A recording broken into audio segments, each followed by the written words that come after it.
Olá, hoje estamos em Lisboa e eu convido você a visitar comigo o Museu do Aljube, um espaço dedicado à memória do combate à ditadura e à resistência em prol da liberdade e da democracia.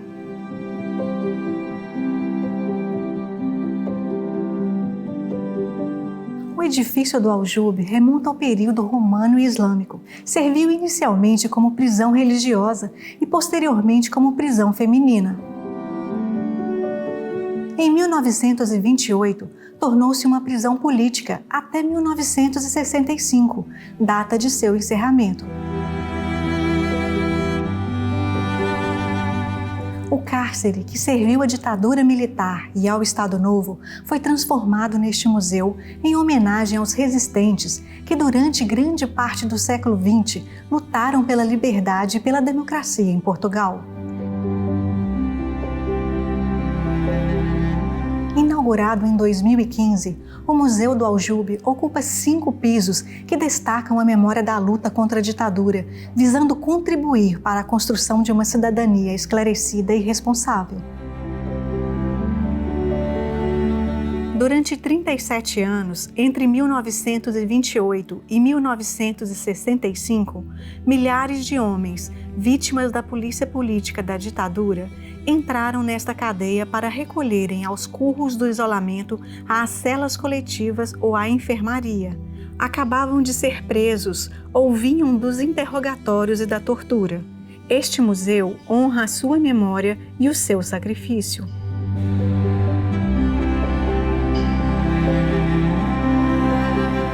Nos 2 pisos inferiores, piso -1 e 0, o museu apresenta uma coleção de vestígios arqueológicos que representam a história patrimonial do Aljube.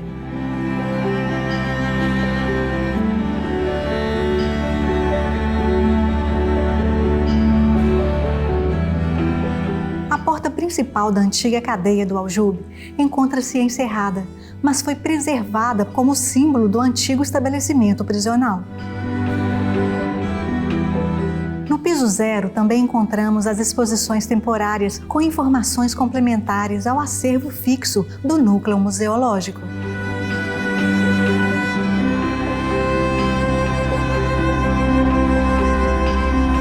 No primeiro piso, o museu aborda a ascensão e a queda do fascismo.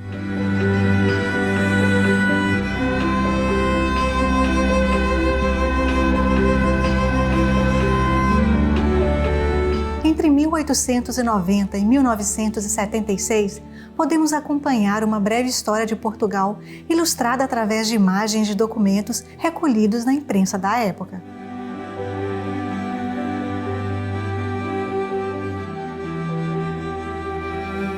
Os documentos emoldurados cobrem as paredes, como exemplos do que foi a censura sobre os meios de comunicação social, a produção livreira e discográfica durante a ditadura. A partir destas imagens, podemos compreender a criação do regime político e seus valores em torno de um ideal de sociedade promovido por Antônio Salazar.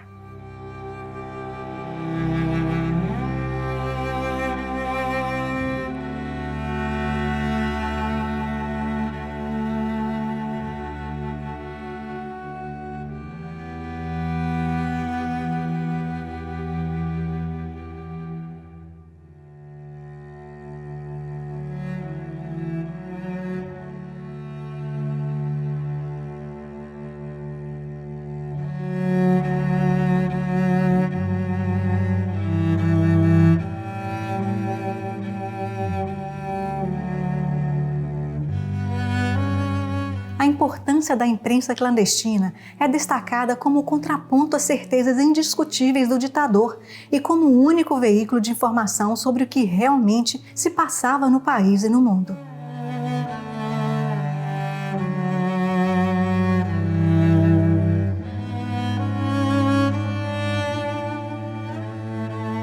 A clandestinidade está representada em cenas de reuniões secretas pelos instrumentos de tipografia dispostos em um ambiente escassamente iluminado e até em uma máquina de escrever camuflada em uma mala de viagem. Mesmo na noite mais triste, em tempo de servidão, há sempre alguém que resiste, há sempre alguém que diz não. Manuel Alegre, 1965. Neste local é apresentada a natureza da polícia política em Portugal durante o regime de Salazar e o papel dos tribunais políticos.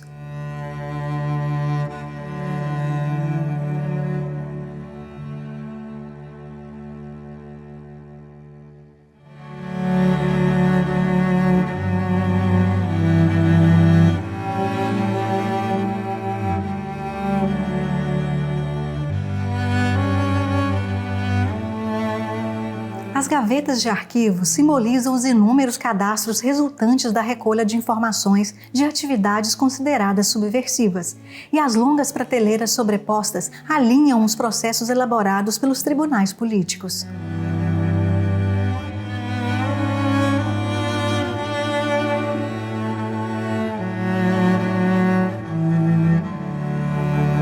O segundo piso da exposição é dedicado à resistência antifascista.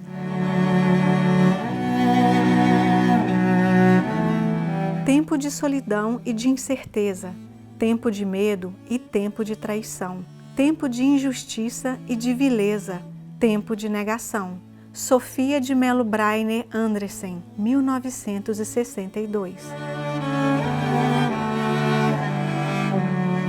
Aqui conseguimos compreender como homens e mulheres em diferentes contextos sociais, políticos e ideológicos dedicaram a sua vida ao combate contra o regime ditatorial português.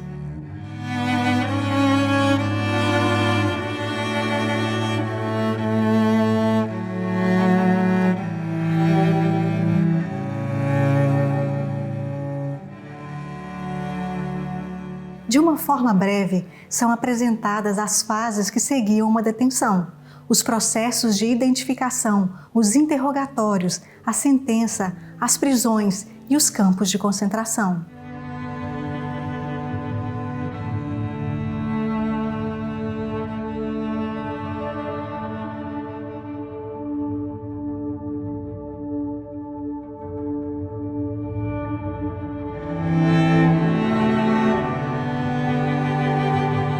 Os testemunhos em primeira pessoa descrevem os processos vividos por aqueles que foram detidos e interrogados.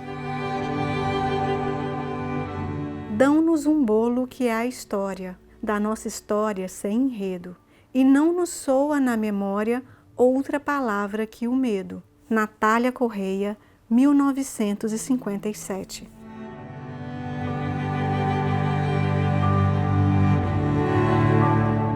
A resistência dos homens e mulheres encarcerados sempre se exprimiu pela sua organização clandestina e pela preparação de fugas individuais ou coletivas.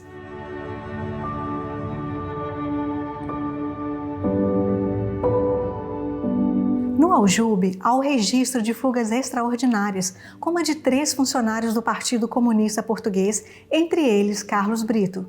Os 3, em 1957, desarticularam a grade de uma antiga enfermaria desativada, atravessaram 3 prédios e saltaram para a rua, conseguindo posteriormente pegar um táxi no Largo da Graça.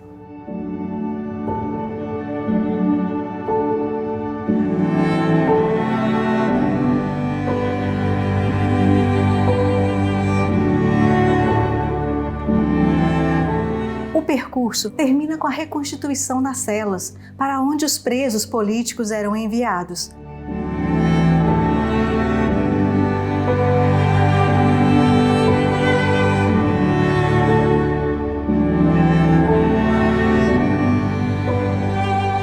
Ao longo do corredor à direita, vemos as janelas gradeadas sobre a Catedral da Sé, com o rio Tejo ao fundo, uma paisagem luminosa, a miragem da liberdade.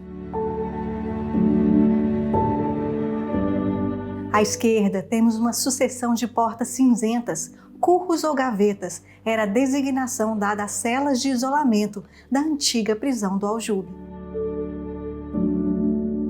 Com dimensões mínimas, constituíam uma das formas de diminuir a capacidade de resistência dos presos. No terceiro piso, podemos conhecer os aspectos marcantes do colonialismo durante o Estado Novo, em uma perspectiva centrada nas lutas pela libertação dos povos coloniais, enquanto ato de resistência e oposição ao regime.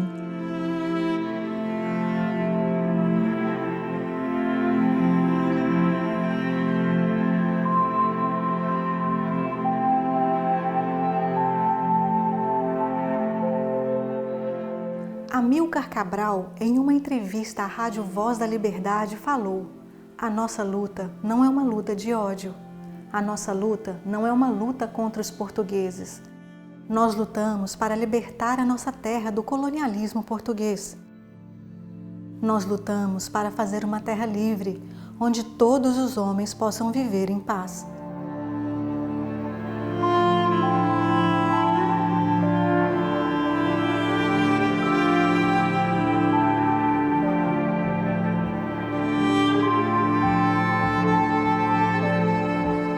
Então, aqui é o terceiro piso da exposição permanente do museu, dedicado à parte do colonialismo, e esta é uma dimensão também muito importante da resistência dos povos africanos na luta pela independência. E aqui temos presentes os diferentes movimentos de resistência na Guiné e Cabo Verde, em Angola e Moçambique, em Timor, mas temos também o lado mais difícil e mais cruel do colonialismo português, com o impacto nas famílias portuguesas no envio dos jovens para a guerra colonial e em como a guerra colonial desplotou muita resistência junto do movimento estudantil e, portanto, esta é uma dimensão da nossa história que nos deve continuar a fazer pensar, ainda hoje, quando as questões do racismo estão e continuam presentes na sociedade portuguesa, da importância da luta antirracista e de perceber que as raízes e as origens do colonialismo estão muito para lá da ditadura, mas que ainda assim a ditadura usou o colonialismo como uma marca na exploração dos povos africanos.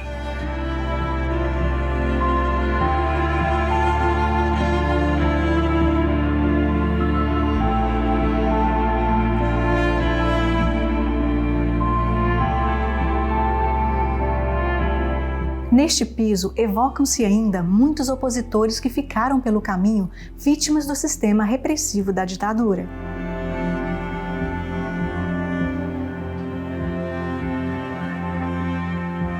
No corredor memorial, vemos à direita um painel com os nomes e uma nota sucinta sobre as respectivas mortes.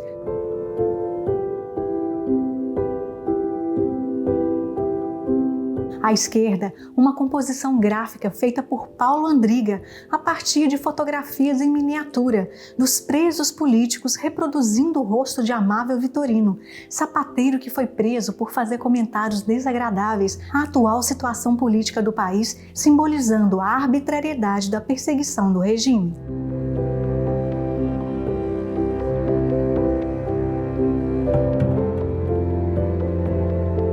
O mural dos que ficaram pelo caminho é uma homenagem do Museu do Aljube Resistência e Liberdade a todas e a todos os que lutaram pela liberdade e pela democracia.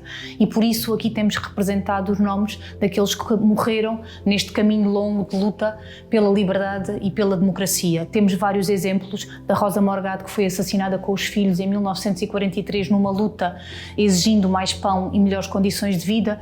Temos José Dias Coelho, que foi assassinado numa rua em Alcântara pela PIDE, e depois Zeca Afonso homenageou com a música O Pintor Morreu. Temos muitos outros a quem hoje tanto devemos nos dias que correm hoje da democracia e para quem a sua energia, a sua dedicação e neste caso a sua vida foi determinante para que pudéssemos conquistar a nossa liberdade.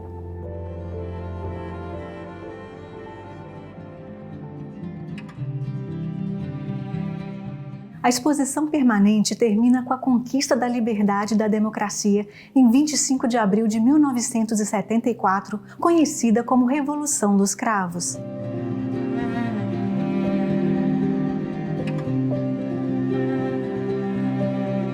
Uma instalação de centenas de cravos vermelhos ocupam integralmente uma das paredes, onde lemos no rodapé o poema de Sofia de Mello Breiner Andressen. Esta é a madrugada que eu esperava, o dia inicial inteiro e limpo, onde emergimos da noite e do silêncio e livres habitamos a substância do tempo.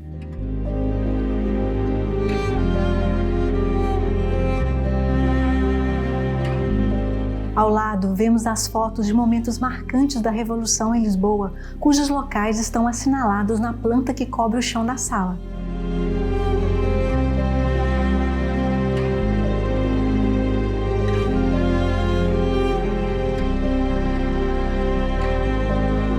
A Revolução de Abril é um momento libertador da história de Portugal contemporâneo e por isso Sofia de Melo Braine chamou-lhe o dia inicial inteiro e limpo. E foi isso que representou na vida de tantos, um dia de esperança e de confiança, mostrando que valeu a pena e que vale sempre a pena a luta pelos nossos objetivos e pelos ideais da liberdade e da democracia. E por isso o 25 de Abril e a história deste museu é tão importante para que tantos jovens que nasceram depois do 25 de Abril conheçam a história do nosso país e da luta pela liberdade e pela democracia. Os direitos são sempre conquistados e este exemplo deste museu é um exemplo vivo disso. Sem memória não há futuro. Preservar a memória histórica é um ato de cidadania, rasgando o silêncio em que todo um povo foi mergulhado e resgatando essa memória para ensinamento dos mais novos.